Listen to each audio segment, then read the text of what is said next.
I never should have answered that phone call. The one that came at 3:27 a.m., when the night was at its thickest and the old house was settling into its foundation with creaks that sounded too much like footsteps. It rang only once. My grandmother had warned me about the room at the end of the hall. "Never go in there," she'd said, her arthritis-twisted fingers gripping my wrist. The echoes never stop. I dismissed it as the ramblings of a woman whose mind was slipping away like sand through an hourglass. The voice on the phone was familiar yet wrong, like hearing your own voice played back on a recording. It said only 3 words: "I'm coming home." It was my grandmother's voice. She'd been dead for 6 months. That's when the echoes started. At first they were just whispers, fragments of conversations I'd had with her years ago. But they grew louder, more insistent. They seemed to be coming from that room, the one that had remained locked since her funeral. The key was cold in my hand. I found it under my pillow, though I have no memory of putting it there. The brass surface was etched with symbols I'd never seen before, but somehow knew were older than the house itself. The hallway stretched before me, longer than I remembered.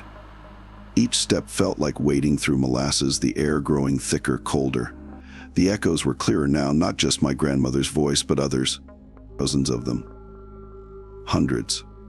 All speaking at once, all saying the same thing. "Welcome home."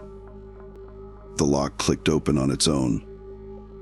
The room beyond was impossible. While the house around me remained in darkness, soft light spilled from the doorway, casting long shadows that moved independently of any source. And there, in the center of the room, stood a mirror that showed no reflection, only an endless corridor stretching into darkness. That's when I saw them, all the faces pressed against the other side of the glass. Generations of my family, their features twisted in eternal screams. And in the front, her hands pressed flat against the surface, stood my grandmother. She smiled. I tried to run, but the door slammed shut behind me. The key dissolved in my hand like sugar in rain.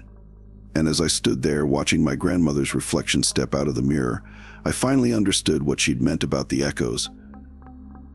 They weren't echoes at all. They were warnings. Now I'm here on the other side of the glass, watching as another family moves into the house. The phone is ringing.